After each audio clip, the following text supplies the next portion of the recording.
I think maybe the shame was children used to call us Nassaus. That was to make us feel different. She is an 8-term Congresswoman, recognized by President Obama as a role model for his My Brother's Keeper initiative. She is an unapologetic voice of the voiceless. Welcome, Congresswoman Frederica Wilson.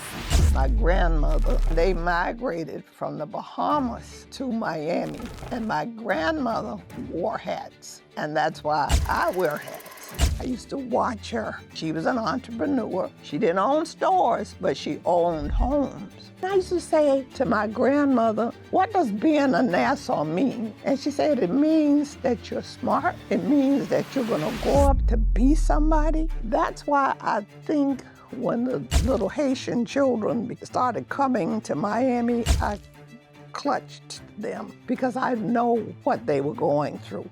You have that same desire is to make sure nobody else feels that way. That is almost your life work. I think my boldness, don't play with me attitude. I'm not the one. Whether they agreed with me, whether they didn't agree with me, I knew that I was doing the right thing, and something was wrong, I was gonna make it right. Shame is something that I believe all of us have experienced. We may not recognize that whatever undeserved shame may be the source of our superpower. I'm Suzan McDowell.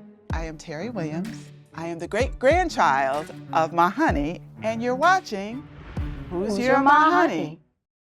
Today on Who's Your My Honey, we are joined by a woman who grew up in Liberty City, Miami. She is an 8-term Congresswoman from the 24th District, founder of 5,000, 50,000, soon to be 500,000 role models of excellence, and recognized by President Obama as a role model for his My Brother's Keeper initiative. She's a former teacher and a principal, and she brought her work in the education system to Capitol Hill. She is an unapologetic voice of the voiceless. And what you heard today, the story that she told that she doesn't always tell, that's where her superpower comes from. That's her my honey. Welcome, Congresswoman Frederica Wilson. Thank you. Thank you so much. It's a pleasure to be here. The name of this is Who's Your My Honey, but I want to tell you where that name came from. And in order to do that, I have to tell you a somewhat painful story, but with a happy ending. We're working on a mural project with Adonis Parker, who is an artist here in Miami. And I told him to paint this mural of like the authentic urban experience. And then he says, well, who are you? And how did you become you? I said, well, so I went to Brown University, then I went to work at Bank of America. Then I went to Harvard Business School, went to work at American Express. Ken Chenault was my mentor. Then I met my business partner, now husband, and we bought 4 banks. We united them all into one and became One United. And that's how I got here. And he was like, that's not what I'm asking you. So then I was like, I had to think about it. And I was like, I think it was because of my great-grandmother. We called her my honey. She owned a penny candy store where I used to work, a juke joint, a barbecue pit, and she owned a bunch of apartments. And I used to follow her around to collect rent. And I think that's who I've become. But I still didn't get it. I kept thinking like maybe. So I called my dad. I said, Dad, I think I'm my honey. And he's like, well, of course you are. Duh. And I, put it on Facebook, and all my Indian town friends are like, yeah, you're Miss Honey, you're Miss Honey. So I'm thinking like, how did I not get this? I realized that they made me feel ashamed of the fact that I was from Indian town. Ashamed to the point where I just left it off my story. I just forgot my great-grandmother. The reason that I was able to be successful at all those places that I was giving all my credit to was because of my honey. And when I realized that, I was like, this is embarrassing. This is painful. And I ended up telling this story, and I wrote an article in Fortune magazine and said, I own the largest Black bank in the country because of my great-grandmother, my honey. And then people started to respond to it and tell me their my honey stories. People, places, things in their life that they were made to feel ashamed of, but were ultimately the source of their superpower. My honey is the source of my superpower. She is why I am who I am today. Somebody that I was so ashamed of that I didn't even tell her story. So that's why we're doing this show. My dad used to say, don't let them put that monkey on your back. And so our question here today is, who is your my honey? Who's your my honey? Doesn't have to be a relative. It could be a thing. It could be a place. Like, I was telling Suzan, like our hairstylist was telling us that her my honey she was made to feel bad because she was dark-skinned. And she told me the story about Harriet Tubman and how when they put Harriet Tubman's picture and when she was a little kid on the screen, everybody laughed. And she felt like she looked like Harriet. And that's what drove her to be a stylist and to be a really successful stylist, is because she didn't want anybody to not recognize their beauty. She knows it now. She's beautiful. But at that moment, she felt that shame. And so I know it's a hard question because, well, maybe it is. Maybe, does something come to mind for you? That made me shame? Mm-hmm. At any point in your life, and then you realize, wait a minute, this is the source of my superpower. No, not that I can really pull from my memory, but I do know that my grandmother was my superpower. I was never, I guess at some point I was ashamed, but not to the point that it stopped me. My grandmother and grandfather migrated to Miami. Can I ask their name? I was just curious. What did you call them? Frederica? That was my grandmother's name was Frederica. Wow. You're named after your grandmother. I'm named after my awesome. grandmother and my grandfather, John, and they migrated from the Bahamas to Miami. And my grandmother wore hats. Oh. And that's why I wear hats. So as a little girl, I watched her. She used to wear hats and gloves. And she owned row houses over town. And she would collect rent from the people who lived in these row houses. And I would go with her. My grandfather worked on the railroad. And so we were here, she was here, even before Miami became a city. So I think when I was little, I wanted to be her. I used to watch her, and I watched her as she did, all of the different things. She was an entrepreneur. She didn't own stores, but she owned homes, houses, and these were row houses that you could look in the front door and see the back door. Shotgun houses. And they were down 4th Court over town, all the way down. In fact, my mother and father got married in one, and that's where they started their family, even though I was born in Liberty City because I was a baby, the last one to be born.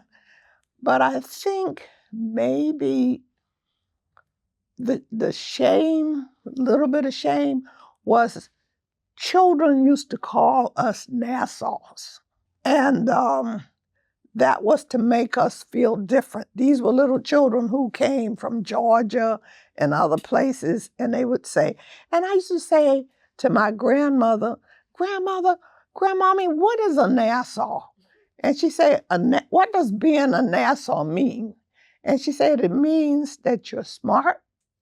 It means that you're going to grow up to be somebody. It means that you're educated, and it means that you're different from those other children. And so when I graduated from college, from Fisk University, my daddy gave me money to buy a car. And instead of buying a car, I bought a duplex. Oh, yay, like your grandmother. I was 20 years old. 20? And I bought a duplex That's in the Miami-Dade County Public Schools Credit Union. Wow. And the duplex cost $15,000. And today the duplex is worth $500,000. Okay? So I learned from her, subliminally, because she never sat me down and say, when you graduate, buy a house, when you do this. But for some reason, my mother and my father, who was a community activist, my father registered people to vote. That's what he did. He came from Texas to Miami and met my mother, who was Bahamian, and they got married. So I learned how to be a community activist and how to lift people up.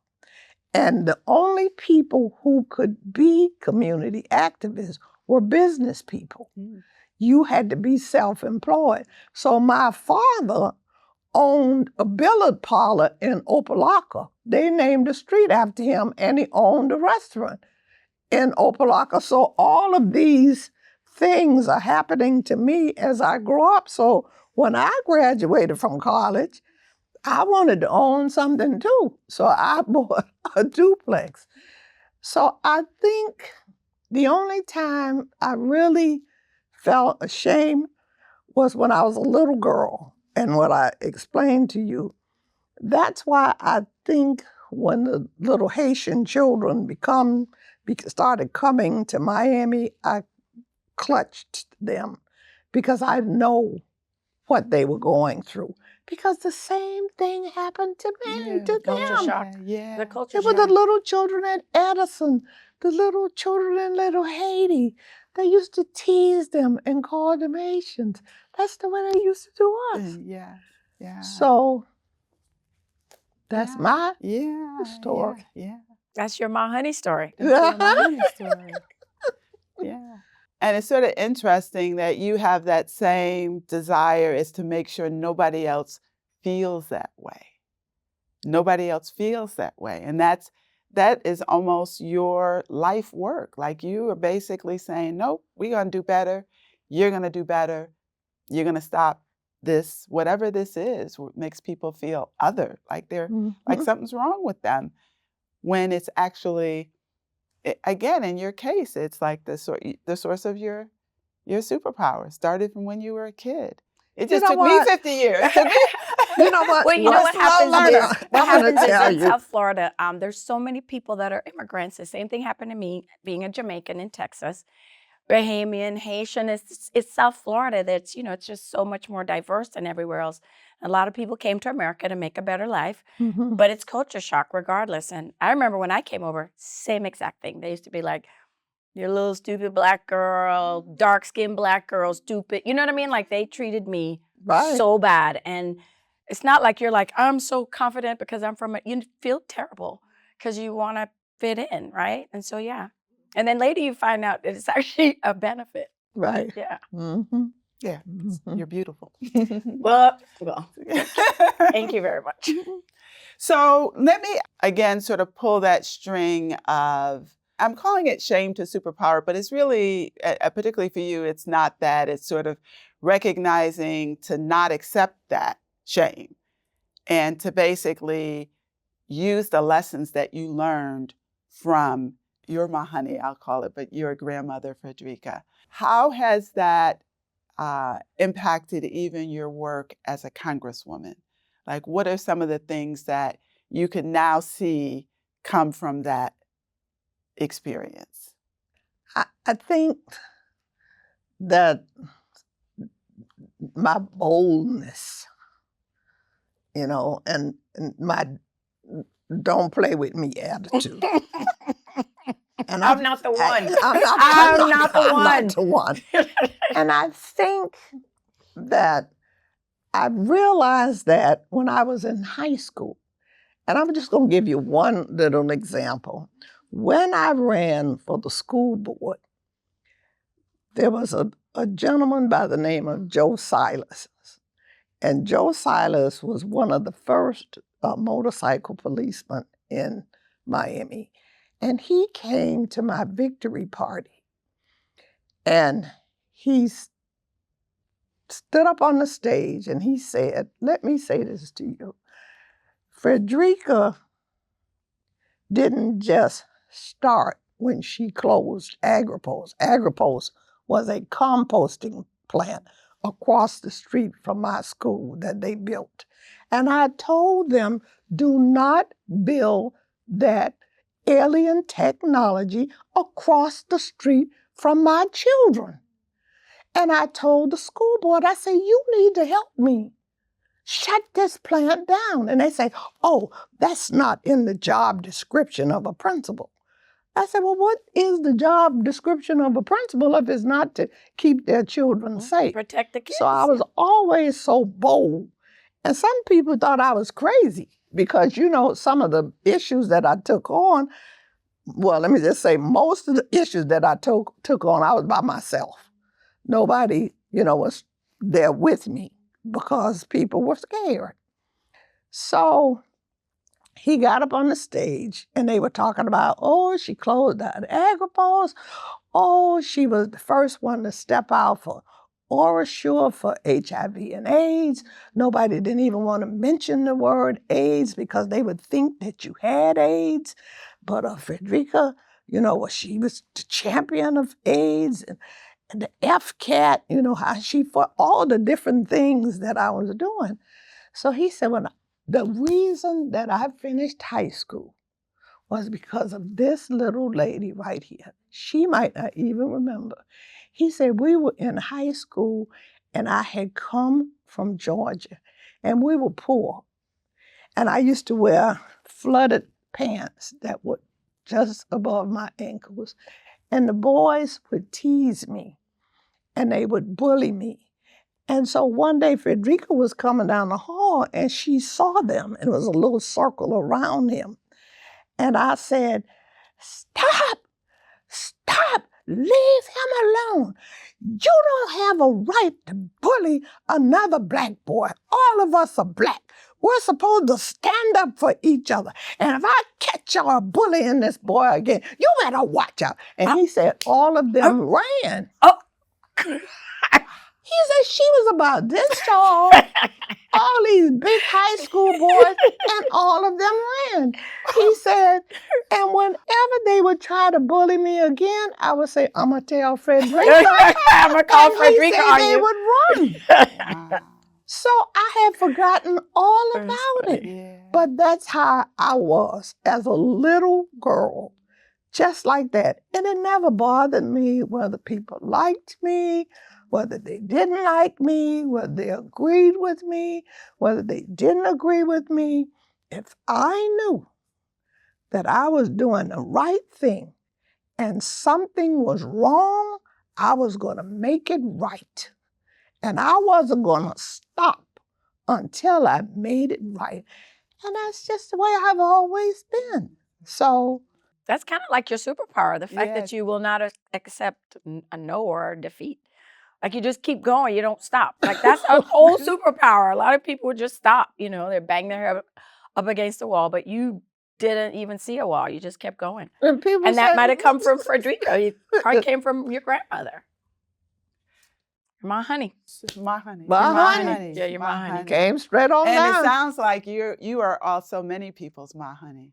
Yeah. Oh my God. I mean, for him to tell that story, you were his my honey. I mean, he from that point, he went from shame to I have power. So, yeah. So, Congresswoman, when you think about that version of you, that young little girl in Liberty City, protecting your fellow students, and trying to navigate everything that was put on you, that's a lot. It's a lot for, to be responsible, to be the person that everyone knows is going to come to their rescue. Was there any shame that was assigned to you that you felt like you didn't deserve, or something that the world was handing you that really just didn't belong to you? How long did you carry that? When you say shame, I can say exhaustion. I wouldn't call it shame. Like, I want to nap. But I would call it exhaustion. And I've had so many, I don't even like to talk about it because sometimes people think you're crazy and they don't believe you. I've had so many supernatural visits from spirits. Wow. That have actually come into my house and have spoken to me and told me what to do and what not to do. And when I felt like I just couldn't go any further, just lifted me up. Just like you see in movies, like Chosen. seances, and those kind of things have happened to me. And it's almost like magic. It's almost like a miracle. And see, a lot of people look at me and they say, oh, Congresswoman Wilson sends little boys to college. But what they don't understand is they see the little boys who go to college, but they don't see the boys who are already in college that Congresswoman Wilson has to keep in college. So that means that if you start in college, then it's my responsibility to pay your tuition year after year. Yes. Most scholarships is just a one-time thing. Right, How many young boys? Oh, how many boys have you sent to college? Yeah. Oh, Right, what's 5,000 roll miles? Now it's 50,000 roll miles. Thousands. You're turn around gonna be That's a lot of roll miles. responsibility. so that's how I know it's a miracle. Yeah. And I know that their little ties that they wear, the first thing I said to the school board members was, I wanted the boys to wear ties. And one of them said, those kids aren't going to wear any ties. The first thing I do when I get in the car at night after work is take my tie off and throw it in the back seat. You think these kids are going to wear ties? And I looked at him and I went right on the Palmetto looking for a tie factory to make me some ties. Because God said to me, put them in ties. I wasn't looking for validation. You were given a message. I was just telling them what I was going to do. I didn't ask you what I should do because you don't know. You were doing what God told you to do. I'm doing what God told me to do. So do you feel, you know that you're chosen? Like, do you feel chosen? Like all of these things that have happened to you, for you, you're chosen. I think so. Yeah. I mean, I don't know if it's chosen because sometimes I just, I kind of like, I don't know whether you all remember the soldier, David Johnson, who was killed in Nigeria, and Mr. Trump came after the widow. Yes. And, we're talking about now another war, and they're killing these young children, and they're saying that if you're not on a path to some sort of higher education, they're going to draft you, and they're going to be children of color, Black and Hispanics, and they didn't say boys.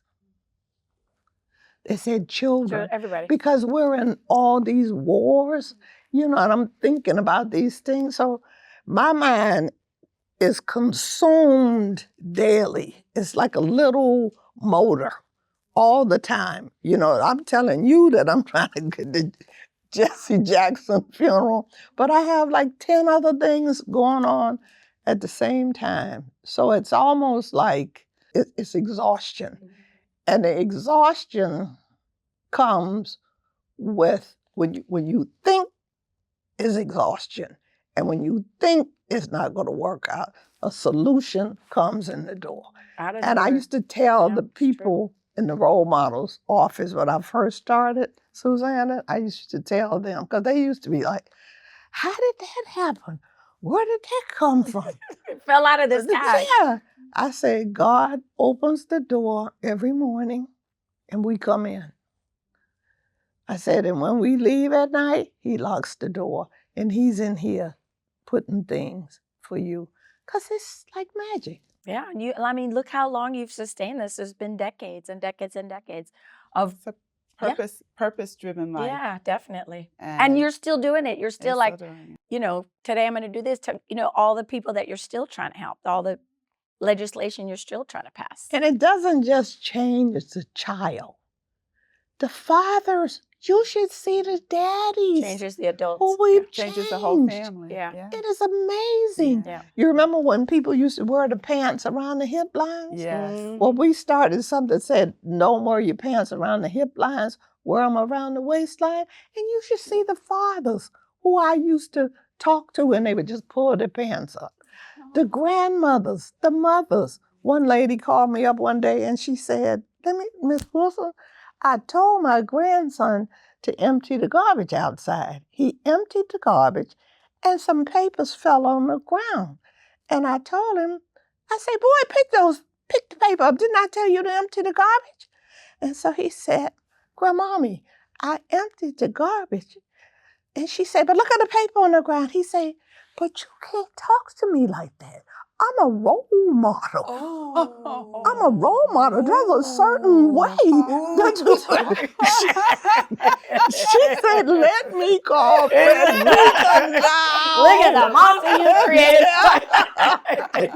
What is she doing to these children? She said, I had to say, oh, excuse me, sir. pick up the paper, please. And he picked it up. Now, Grandmommy, that's better. I'm a role model. You gave him standards. Yes. And respect. And respect. And respect. Thank you for coming and for telling your My Honey story.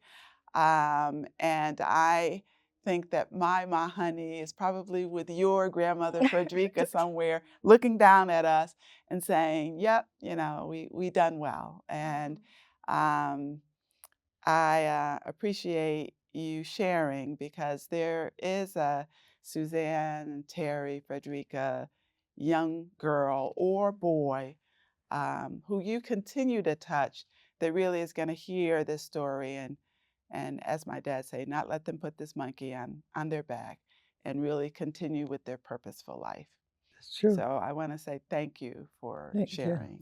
Thank you, Congresswoman. It's always a pleasure. And I'm very grateful that you shared your story and your grandmother, Frederica, and how she inspired you and how she basically became your superpower. So, including the hats. Including the hats. Yeah, including the hats. And you know what? In Coconut Grove, as we're speaking, I'm in the process of building a Bahamian museum. Whoa. And the name of it is going to be Frederica Roberts Museum, Bahamian Museum of Arts and Culture. Built by Nassau. Built by Nassau. Built by Nassau. I'd like to point that out. Built by Nassau. Built by Nassau. Yeah. Built by Nassau. Yeah. Suzanne and I would like to thank our executive producers, Kobe Proctor, Anya Mendoza, and Jessica Hurley, as well as the entire One United Bank, Circle of One Marketing, and Epic Media team. The Who's Your My Honey show was created in collaboration and produced by One United Bank and Epic Media. Recorded at the Hive Studio, this series is to amplify stories that transform undeserved shame into superpower, the resilience and leadership skills needed to build generational wealth and economic empowerment. If this conversation moves you, share it, subscribe, and join our community. Thanks.